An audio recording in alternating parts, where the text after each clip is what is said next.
अष्टमो अध्याय ध्यानम। अष्टमो अध्याय रक्तबीजवत ध्यानम। मैं अणिमा आदि सिद्धिमयी किरणों से आवृत भवानी का ध्यान करती हूँ। उनके शरीर का रंग लाल है, नेत्रों में करुणा लहरा रही है तथा हाथों में पाश, अंकुश, बाण और धनुष शोभा पाते हैं।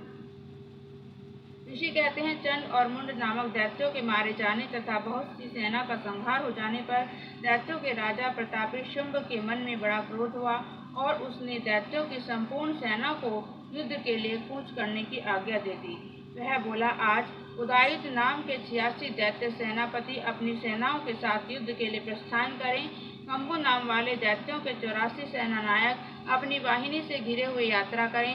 50 कोटि वीर्य कुल के और 100 धौम्र कुल के असुर सेनापति मेरी आज्ञा से सेना सहित कूच करें।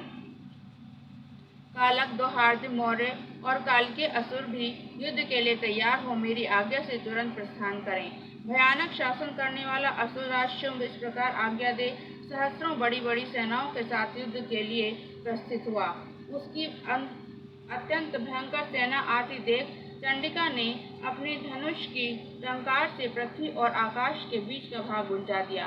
राजन, तदनंतर देवी के सिंह ने भी बड़े जोर जोर से दहाड़ना आरंभ किया। फिर अंबिका ने घंटे के शब्द से उस ध्वनि को और भी बढ़ा दिया। धनुष की टंकार और सिंह की दहाड़ और घंटे की ध्वनि से संपूर्ण दिशाएं गूंज उठी। उस भयंकर शब्द से काली ने अपने विकराल मुख को और भी बढ़ा लिया तथा इस प्रकार वे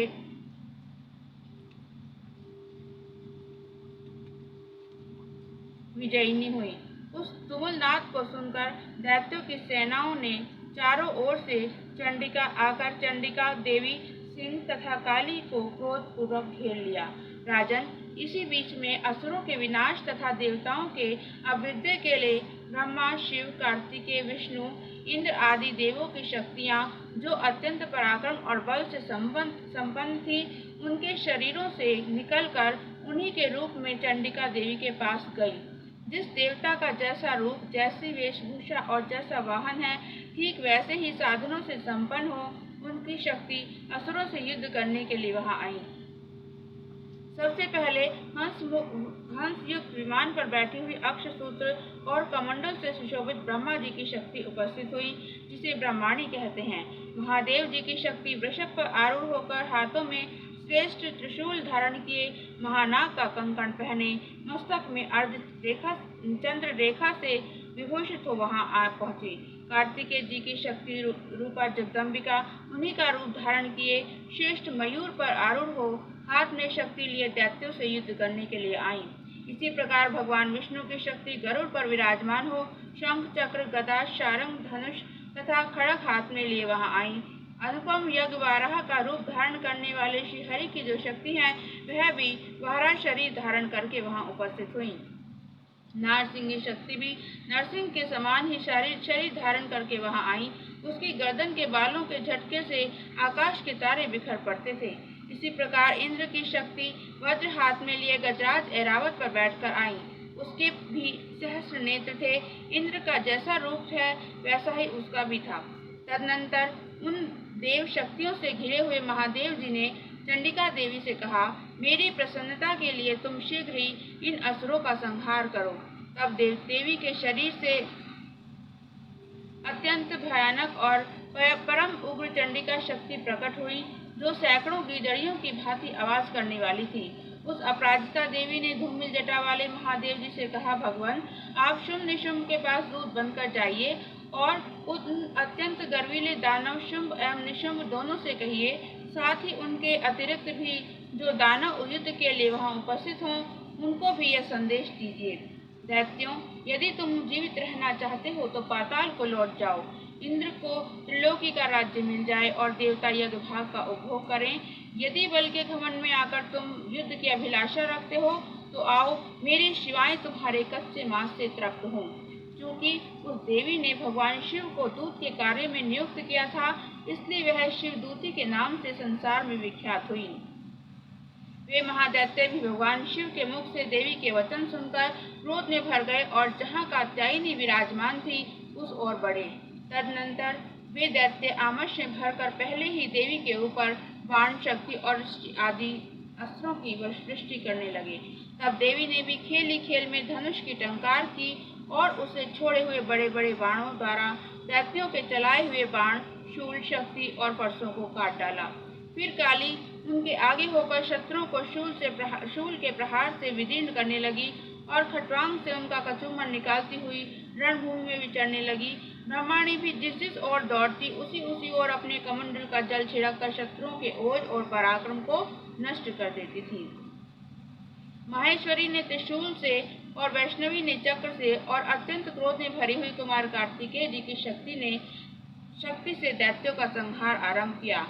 इंद्र शक्ति के वज्र प्रहार से विदीर्ण हो सैकड़ों दैत्य दानव रक्त की धारा बहाते हुए पृथ्वी पर सो गए। वाराही शक्ति ने कितनों को अपनी थूथन की मार से नष्ट किया, दाढ़ों के अग्रभाग से कितनों की छाती छेद डाली तथा कितने ही दैत्य उसके चक्र की चोट से विदीर्ण होकर गिर पड़े। नारसिंगी भी दूसरे महादैत्यों को अपने नखों से विदीर्ण करके खाती और सिंहनाद से दिशाओं एवं आकाश को गुंजाती हुई युद्ध क्षेत्र में विचरने लगी। कितने ही असुर शिवदूती के प्रचंड अट्टहास से अत्यंत भयभीत होकर पृथ्वी पर गिर पड़े और गिरने पर उन्हें शिवदूती ने उस समय अपना ग्रास बना लिया।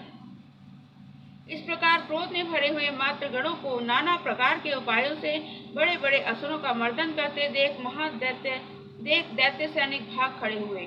मातृगणों से पीड़ित दैत्यों को युद्ध से भागते देख रक्तबीज नामक महादैत्य क्रोध में भरकर युद्ध करने के लिए आया।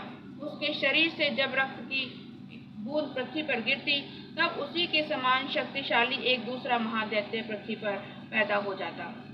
महासुर रक्तबीज हाथ में गदा लेकर इंद्र शक्ति के साथ युद्ध करने लगा। तब इंद्री ने अपने वज्र से रक्तबीज को मारा।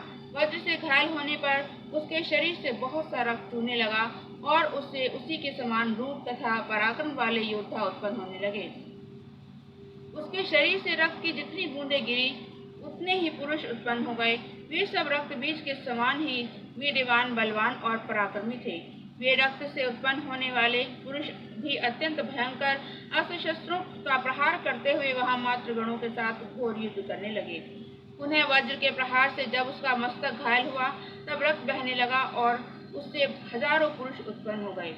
वैष्णवी ने युद्ध में रक्तबीज पर चक्र का प्रहार किया तथा इंद्री ने दैत्य सेनापति को गदा से चोट पहुंचाई। वैष्णवी के चक्र से घायल होने पर उसके शरीर से जो रक्त बहा और उससे जो उसी के बराबर आकार वाले सहस्रों महादैत्य प्रकट हुए, उनके द्वारा संपूर्ण जगत व्याप्त हो गया। कुमारी ने शक्ति से, वाराही ने खड्ग से और माहेश्वरी ने त्रिशूल से महादैत्य रक्तबीज को घायल किया। क्रोध में भरे हुए उस महादैत्य रक्तबीज ने भी गदा से सभी मातृशक्तियों पर पृथक पृथक प्रहार किया। शक्ति और शूल आदि से अनेक बार घायल हो जाने पर उसके शरीर से रक्त की धारा पृथ्वी पर गिरी। उससे भी निश्चय ही सैकड़ों असुर उत्पन्न हुए। इस प्रकार उस महादैत्य के रक्त से प्रकट हुए असुरों द्वारा संपूर्ण जगत व्याप्त हो गया। इससे उन देवताओं को बड़ा भय हुआ। देवताओं को दास देख चंडिका ने काली से शीघ्रता पूर्वक कहा, चामुंडे, तुम अपना मुख और भी फैलाओ तथा मेरे शस्त्रपात से गिरने वाले रक्त बिंदुओं को और उससे उत्पन्न होने वाले महादैत्यों को तुम अपने इस उतावले मुख से खा जाओ। इस प्रकार रक्त से उत्पन्न होने वाले महादैत्यों का भक्षण करती हुई तुम रण में विचरती रहो। ऐसा करने से उस दैत्य का सारा रक्त क्षीण हो जाने पर वह स्वयं भी नष्ट हो जाएगा। उन भयंकर दैत्यों को जब तुम खा जाओगी तब दूसरे नए दैत्य उत्पन्न नहीं हो सकेंगे। काली से यूं कहकर चंडिका देवी ने शूल से रक्तबीज को मारा और काली ने अपने मुख में उसका रक्त ले लिया। तब उसने वहां चंडिका पर गदा से प्रहार किया, किंतु उस गदापात ने देवी को तनिक भी वेदना नहीं पहुंचाई। रक्तबीज के घायल शरीर से बहुत सा रक्त गिरा, किंतु जो ही वह गिरा त्यों ही चामुंडा ने उसे अपने मुख में ले लिया। रक्त गिरने से काली के मुख में जो महादैत्य उत्पन्न हुए उन्हें भी वह चट कर गई और उसने रक्तबीज का रक्त भी पी लिया। तदनंतर देवी ने रक्तबीज को, जिसका रक्त चामुंडा ने पी लिया था, वज्र, बाण, खड़ग, शस्त्र, दृष्टि आदि से मार डाला। राजन, इस प्रकार शस्त्रों के समुदाय से आहत एवं रक्तहीन हुआ महादैत्य रक्तबीज पृथ्वी पर गिर पड़ा। नरेश्वर, इससे देवताओं को अनुपम हर्ष की प्राप्ति हुई और मातृगण उन असुरों के रक्तपान के मद से उद्यत हो नृत्य करने लगा। इस प्रकार श्री मार्कंडेय पुराण में सावर्णिक मनवंतर की कथा के अंतर्गत देवी महात्म्य में रक्तबीज वध नामक 8वां अध्याय पूरा हुआ। ओम नमः शिवाय।